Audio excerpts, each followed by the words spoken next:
You know what's wild? This whole thing, this entire mess that blew up my life and remade it from the studs, it all started with a smell. A single damn smell.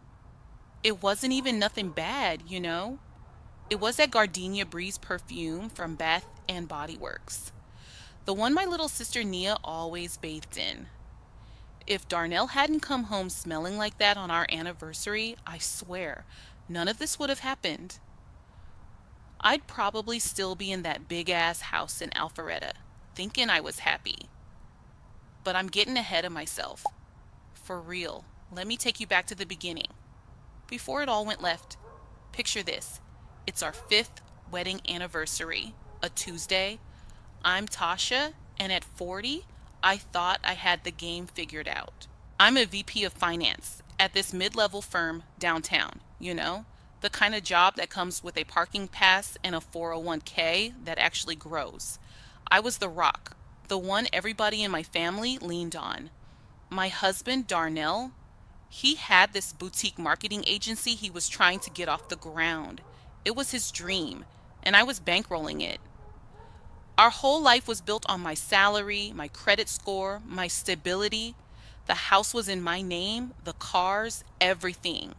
I ain't even think twice about it, 'cause that's what you do, right? You build with your man.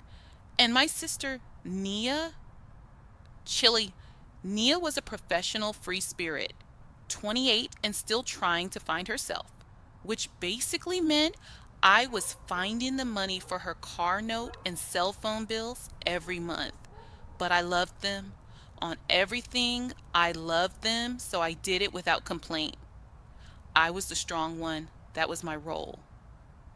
So this anniversary, I left work early, which I never do. I went to the fancy butcher in Virginia Highland and got these thick cut oxtails, the expensive kind. I spent, and I'm not kidding, 4 hours in the kitchen, braising them low and slow, making rice and peas, fried plantain, the whole nine. I even pulled out that bottle of Camus we was saving, the one we got on our honeymoon in Napa. I put on that slow jam playlist, lit some candles, and I was feeling good. I was trying to get that old feeling back. The one from before the late nights at his office got more and more frequent, before the conversations got shorter. I was trying to remind us of what we was fighting for. 9 o'clock rolls around. The food is perfect. I text him. No answer. 10 o'clock, I call. Goes straight to voicemail. 11. Midnight. By 1 in the morning, the candles had all burned down. The food was cold on the stove, and that hopeful feeling in my chest had turned into this cold, hard knot. I knew. I ain't want to know, but I knew. He stumbled in a little after 2 a.m. He ain't even try to be quiet. He came into the kitchen, saw the whole setup, and his face just fell. He looked tore up. His shirt was rumpled. His eyes were glassy. And then I smelled it. Faint, but it was there, mixed with liquor and his own cologne. Gardenia Breeze. I ain't yell. I ain't scream. I just looked at him and said, real quiet, "Where you been, Darnell?" He couldn't even look me in the eye. He just mumbled something about a client emergency, a last minute pitch. And I'm just standing there, looking at this man I built a whole life for, and the lie was so weak, so disrespectful. It was like a slap in the face. I just said, "You smell like my sister," and that was it. The whole house of cards just collapsed. He broke down right there on the new tile I had just paid to get installed, crying these big, ugly crocodile tears, talking about he was confused, he was stressed with the business, and it just happened. It just happened. Like he tripped and fell. For months, he said. It had been going on for months, in our house, in my car, and then he dropped the other shoe. He looked up at me, tears streaming down his face, and said, "Tasha, she's pregnant." I don't think I've ever felt a silence that loud. It was like the whole world just stopped spinning. My husband, my little sister, a baby. I just turned around, walked upstairs, packed a weekender bag, and walked out the door. I didn't say another word. I just left. I drove to the Marriott downtown, checked into a room, and just sat on the bed, staring at the walls till the sun came up. My whole world, the one I had worked so hard to build, had been a lie, and the people who were supposed to be my foundation were the ones holding the sledgehammers. A week went by in a blur of me calling out of work, ignoring texts, just trying to breathe. Then I get a call from my mom. She sounding all sweet and concerned. Tasha, baby, can you come by the house? We need to talk as a family. Family. The word felt like acid in my mouth. But I went. Part of me, the dumb, hopeful part, thought maybe they were going to back me up. Maybe my parents were going to finally light into Nia and Darnell and set things right. I feel so stupid now, thinking that. I walked into my parents' living room in Decatur, and they was all there. My mom, my dad, Darnell, looking like a kicked puppy, and Nia. Nia was sitting on the couch, holding her barely there stomach like she was carrying the Messiah. My mom started. She was talking in that soft church lady voice she uses when she's about to say something real foul. She talked about forgiveness. She talked about how mistakes happen. My dad chimed in about how a baby is a blessing, no matter the circumstances. Then Nia, with tears in her eyes, started talking about how she never meant to hurt me, how her and Darnell just had this connection they couldn't control.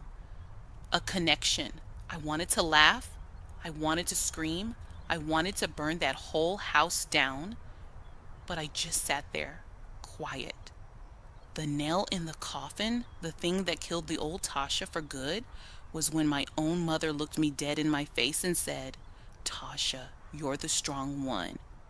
You've always been the strong one. You need to be the bigger person here. For the baby, for the family. Forgive them so we can all move on.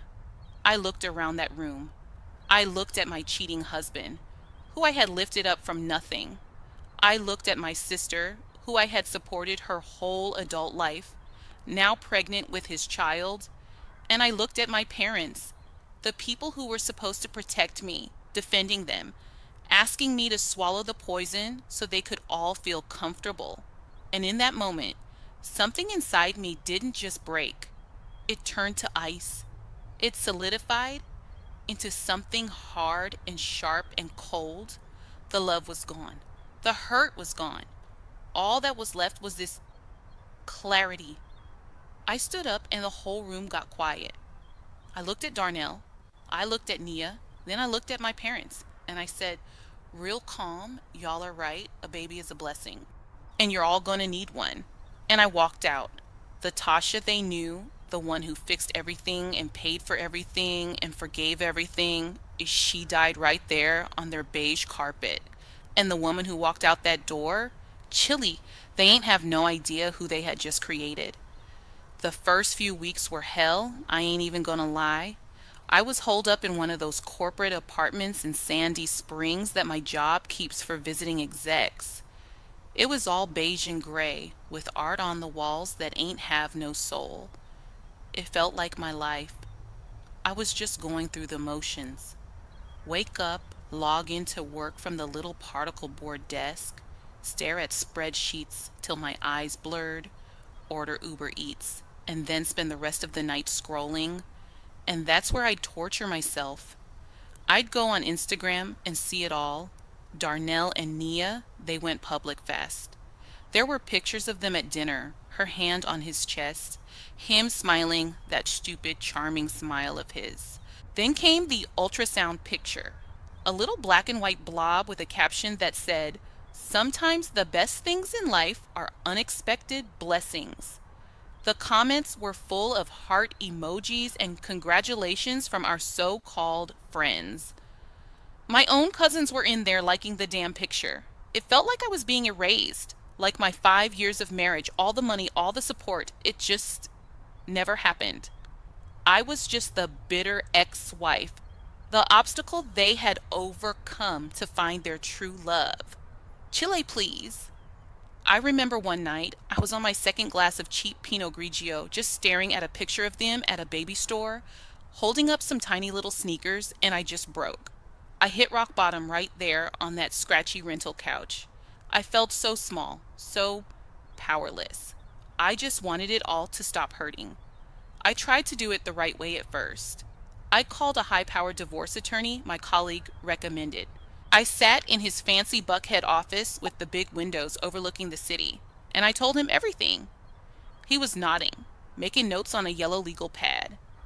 But when I finished, he just kind of sighed and leaned back in his big leather chair. He told me, Tasha, this is an emotional case, but legally, it's pretty straightforward. Georgia is a no fault state. His infidelity will get you the divorce, but it won't really change the financials. Since the business was started during the marriage, he's entitled to half of its value, and you might even have to pay him alimony since your income is so much higher. He said it so matter of factly.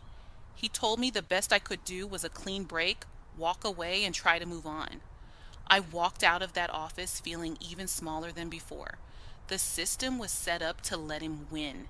He could destroy my life, my family, and still walk away with half of what I built. Nah, that wasn't gonna happen. I just ain't know what to do yet. The change came from the last place I ever expected. It was a Thursday night. I was about to log off for the day, and a text popped up on my phone from a number I didn't recognize. It just said, "This is Marcus, Darnell's partner. We need to talk." I almost deleted it. I ain't want to talk to nobody connected to Darnell. But something made me text back, a coffee shop tomorrow, 8 a.m. I met him at this little spot in Midtown. Marcus was the quiet one in the partnership, the tech guy who did all the behind the scenes work, while Darnell was the face, the one charming all the clients. He looked nervous. He sat down and got right to it. He said, "Tasha, I'm sorry about everything. I had no idea. But there's something you need to know. Darnell's not just cheating on you, he's cheating on me too." And then he laid it all out. For the past year, Darnell had been cooking the books. He'd set up a shell corporation and was funneling company money into it through fake invoices for consulting services. That money wasn't going into the business. It was paying for the expensive dinners with Nia, the weekend trips, the down payment on a new car. He was bleeding the company dry, and he was planning to dissolve the partnership and leave Marcus with all the debt while he started a new company with the stolen cash. Marcus had found it all by accident, a separate set of books Darnell kept on a hidden server. He said, "I can't go to the authorities, 'cause on paper, I'm his partner. I'll go down with him. But you're his wife. You have a claim to his assets." He slid a piece of paper across the table. On it was a username and a password. He said, "This is the login to the real server. Everything's on there. Do what you need to do." He was my mentor, my guide, and he ain't even know it. He just gave me the key. He was just trying to save his own ass, but what he really did was hand me a sword. That night, I went back to that soulless apartment, but something was different. The despair was gone. In its place was this cold, clean fire. I opened my work-issued laptop, poured a cup of black coffee, and I logged in. And there it was. A whole separate world of spreadsheets, bank statements, and forged documents. It was sloppy. It was arrogant. He thought he was so smart. He ain't even bothered to cover his tracks that well. And I'm sitting there looking at years of my own financial training, my own expertise, being used against me, and I felt this shift inside me. I went from, "I just want this to stop," to, "Nah, I'm seeing this all the way through." This wasn't about a broken heart no more. This was business. For the next 2 months, I was a ghost. I worked my real job from 9 to 5, being the perfect employee. But from 7 p.m. to 3 a.m., I was a forensic accountant. I lived on coffee and protein bars. I created a master file, a fortress of evidence. I downloaded every file, every statement. I traced every dollar from the company account to the Shell account to the Chase Sapphire card he used to take Nia to the St. Regis. I documented everything with a cold, methodical precision that honestly scared me a little. The more I dug, the more reckless he got. I saw him apply for a huge business loan using the fake, inflated profit and loss statements.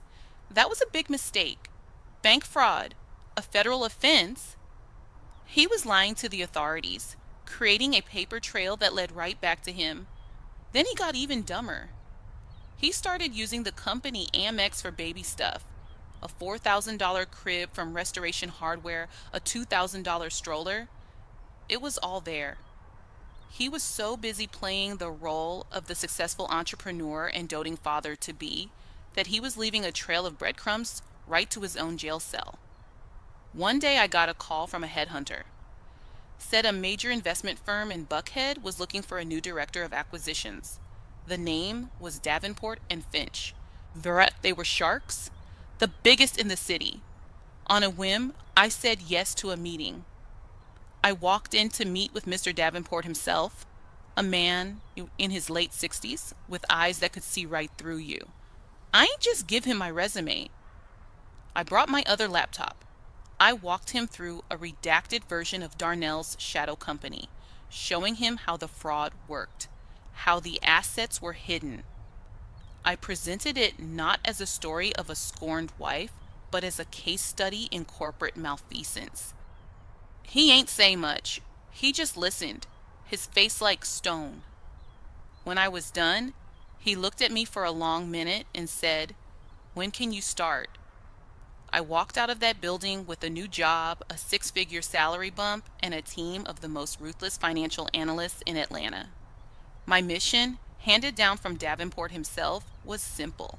He'd said, "Your husband's company has some valuable client contracts. We want them. Go get them, but do it quietly. Let him think he's winning, right up until the moment he ain't. They always overplay their hand." And I knew right then Darnell had already dug his own grave. I was just going to help him fill it. The endgame came on a Tuesday morning in October, about 6 months after I'd started at Davenport and Finch. The air was getting crisp, and Nia was about 2 weeks from her due date. By this point, Darnell was in a full-blown panic. We had been working in the shadows, quietly buying up his debt from his suppliers, becoming his primary, unseen creditor. We used anonymous data drops to a couple of financial blogs, raising concerns about his company's stability, which spooked his few remaining investors. His credit lines were frozen. He was hemorrhaging money and running out of time. His final desperate move was to announce a major partnership with a big respected firm to restore confidence. The lie he told everyone was that the partner was my new employer, Davenport and Finch. It was the dumbest, most arrogant thing he could have possibly done. He was trying to use my success, my new position, as a shield for his own fraud. He called an all-hands meeting at his office, a swanky glass and chrome space that my money had paid for. He invited the press, the few clients he had left, everyone. He was going to put on a show. And sitting right there in the front row, beaming, were Nia and my parents. Nia was huge, glowing, looking like the cat that got the cream. My parents looked so proud of him, their wonderful son-in-law who had weathered the storm. They had no idea the storm was just about to make landfall. The meeting started at 10 a.m. I walked in at 10:15, right as Darnell was on the podium, spinning his web of lies. He was talking about a new era of growth, about the strength of this new alliance. I wasn't alone. Mr. Davenport was right beside me, flanked by two of his lawyers. The whole room went silent when we walked in. Every head turned. You could feel the air just get sucked out of the room. Darnell stopped talking mid-sentence. His face went from confident to confused to absolutely terrified in about 3 seconds. He saw me and he knew. Mr. Davenport didn't even wait for an invitation. He walked straight up to the podium, took the microphone out of Darnell's hand, and tapped it twice. His voice was calm, but it cut through the room like a razor. He said, "Good morning. I'm Arthur Davenport. There seems to be a misunderstanding. Davenport and Finch is not a partner in this company. We are, sorry, however, its primary creditor. And as of 9 a.m. this morning, due to multiple covenant breaches, we have exercised our right to call in all outstanding debts. As this company is clearly insolvent, we are taking control of all assets, effective immediately." He paused and let that sink in. Then he turned, looked right at me, and pointed. He said, "The liquidation of this company will be overseen by our new director of acquisitions, Ms. Tasha Sinclair." That was it. That was the moment. Every single person in that room, his employees, the reporters, my parents, Nia, their heads all snapped towards me. I just stood there for a second, soaking it in. Then I started walking. I walked down that center aisle like it was my wedding day all over again. But this time, I was the one with all the power. I walked right up to the podium, right up to Darnell. His face was gray. He looked like he was going to be sick. I looked him dead in his shocked eyes, leaned in close, and gave him a tight little smile. And all I said was checkmate. The aftermath was quiet. Darnell lost everything: the company, the clients, the respect. Marcus, my mentor, got to walk away clean and even helped us transition the few valuable accounts over to Davenport. Darnell and Nia had to move in with my parents. The big house in Alpharetta, my house, I sold it and never looked back. I didn't speak to my family for a long time. There was nothing left to say. I had spent my whole life being the strong one, the one who cleaned up everyone's messes. I was done. I just closed the book. A year later, things looked real different. Me and Marcus, we ended up starting our own consulting firm, and we were killing it. We found out we worked good together in more ways than one. My life was finally my own, built on my own terms, with someone who was my actual partner. One of the first things I did with my new money was start a foundation, the Sinclair Grant. It gives seed money and financial literacy training to women trying to leave toxic situations and start their own businesses. It was my way of turning all that pain into something good, giving other women the ammo to fight back. About a month ago, my foundation director showed me a grant application that had come in. It was from a woman in Decatur, a single mother with a new baby, trying to start an online boutique to make ends meet. The name on the application was Nia. She ain't have no idea it was my foundation. She was just another woman trying to survive. I looked at the application for a long time, and then I picked up my pen, and in the box for approval, I just wrote one word: approved. It wasn't forgiveness. I don't think I'll ever get there. It was just closing the books, releasing the debt. I ain't destroy them. I never had to. They destroyed themselves with their own greed and their own lies. I just stopped being the one to protect them from the consequences. I just finally let the truth come out, and I was finally free. Thank you, Tasha, for sharing this story with us.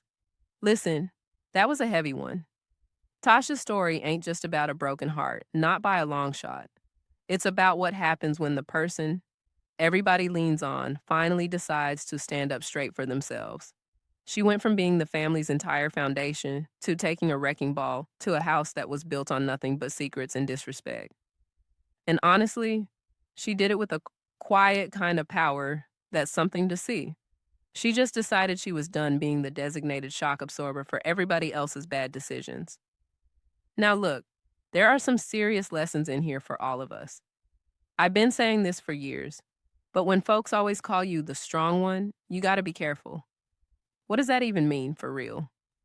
Sometimes what they really saying is, you the one who will swallow the most pain for their comfort. That ain't strength, Chili. That's a burden they ain't got no right to put on you. Tasha's own mama tried to use her strength against her in that living room. And here's the best part: she didn't get loud, she got smart. The mistake folks stay making is they get caught up in the yelling and the crying. Tasha showed us the real power in documentation. Keeping receipts, both literal and metaphorical, ain't about being petty. See, it's about protecting what you built. If I had to break this down for somebody going through something similar, I'd say use the skills you already got. Tasha used her knowledge of finance like a weapon, but a clean one. Don't let nobody tell you your work, and your knowledge don't have no value. A good rule to remember is don't never let nobody else's crisis become your responsibility to manage. I'm just saying, her story ain't about revenge, not really. It's about reclaiming what's yours, your peace, your money, and your name. And that's a justice we can all understand. Okay, if this story gave you something to think about, go ahead and subscribe and hit that thumbs up, because it truly helps the channel grow. I love hearing from y'all, so let me know in the comments which city or state y'all watching from. And right now on the screen, you're gonna see other videos from the channel. Click one, and let's keep going.